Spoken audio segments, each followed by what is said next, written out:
எங்களுடைய கண்ணால் காணும் வகையிலே எங்களுடைய உறவுகள் கட்டுமரத்திலே வச்சு சுடப்பட்டதை கண்டு ஓலமுற்று அழுத ஒரு நாள் இதயம் வெடிக்கிறது. அதை இப்பொழுது நினைக்கின்ற பொழுது அந்த கட்டுமரத்திலே கரையொதுங்கிய உயிரற்ற உடலங்களை பார்த்து நாம் அடைந்த வேதனையையும் தவிப்புகளையும் எண்ணுகின்ற பொழுது இதயம் வெடிக்கிறோம்.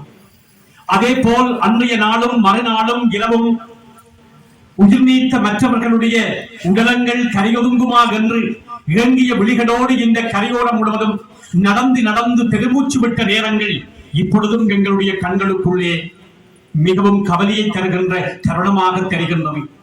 ஊர் முழுவதும் இறப்பு நாளாக, ஊர் முழுவதும் கரையோரத்திலே கண்ணீர் சிந்தியவர்களாக கடற்கரை மணலை தங்களுடைய தலையிலே போட்டு அழுது கொண்டு அந்த உறவுகளை தேடிய அந்த சந்தர்ப்பங்கள் இப்பொழுதும் எங்களுக்கு முன்பாக வந்திருக்கிறது.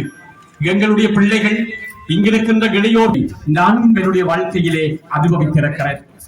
இவ்வாறு அம்புலி சாவின் கண்டோர் அபாயத்தின் ஊடு போகி செம்பொன்னின் தேர்கால் மீது விசையினால் கொல்லப்பட்டே உம்பரின் அடைய கண்ணன் குருகுதாய் அலரும் சோரம் மெய்நடுக்குற்று வீடும் என்று சொல்லுகிறது பெரிய புராணம்.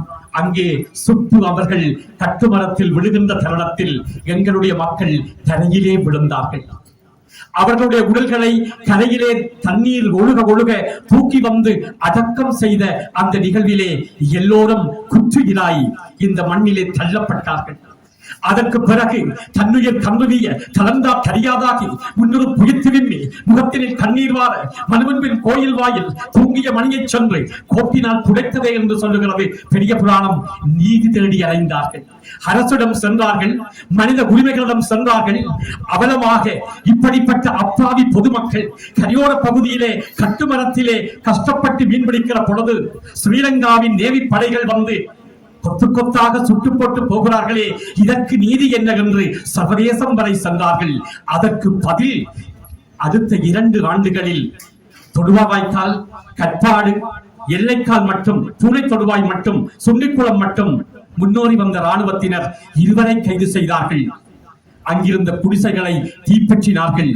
நான் கூட வெளியே சென்று விட்டு வீட்டுக்கு வந்து உடுப்பு மாற்றுவதற்கு உடை இல்லாமல் எரிந்து கொண்டிருந்த அந்த காட்சியை கண்டு கலங்கிய சந்தர்ப்பம் இப்பொழுதும் கொண்டு இப்படி 1991 ஆண்டு ஜூலை மாதம் 14ஆம் நாள் தொடக்கம் 2009 ஆண்டு மே மாதம் 18ஆம் தேதி வரை எங்களுடைய மண்ணின் மக்கள் அகதிகளாக அலைந்தார்கள், அவமானப்படுத்தப்பட்டார்கள், அடிமையாக்கப்பட்டார்கள், குற்றிகளாக புதைக்கப்பட்டார்கள், உயிரிழந்தும் நடைப்பிடங்களாக இந்த மண்ணிலே அலைந்தார்கள் என்று இந்த இடத்தில் இருக்கிற பொழுதும், இந்த உறவுகளை பார்க்கிற பொழுதும், இந்த உறவுகளின் படங்களை பார்க்கிற பொழுதும் இதயம் வடித்து கண்ணீர் அல்ல இரத்தம் வருகிறது என்பர்களே.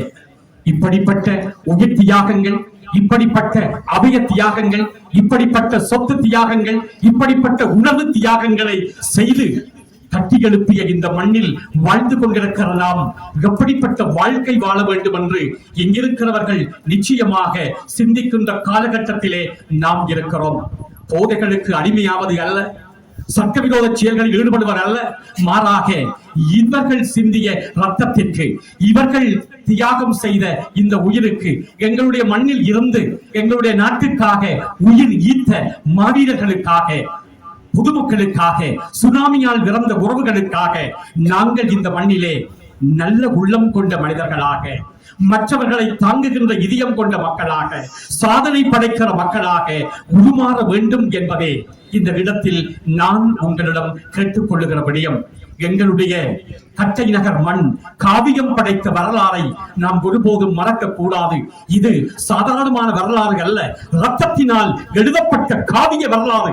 இந்த காவிய வரலாறு உலகம் முழுவதும் எடுத்துச் சொல்ல வேண்டும் என்றால் அதற்கு நானும் நீங்களும் சரியாக வாழ வேண்டும், அதற்கு நானும் நீங்களும் எங்களை தகுதிப்படுத்த வேண்டும், அதற்கு நானும் நீங்களும் எங்களுடைய ஆளுமையை இந்த உலகம் வரைக்கும் எடுத்துச் செல்ல வேண்டும்.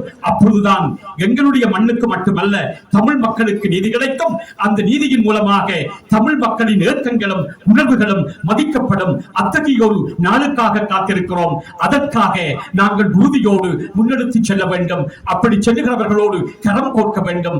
அப்படி வாழுகின்ற பொழுது எங்களுடைய கனவுகளும் உயிர் தியாகம் செய்த எங்களுடைய உறவுகளின் கனவுகளும் ஒரு நாள் ஒன்று சேரும்.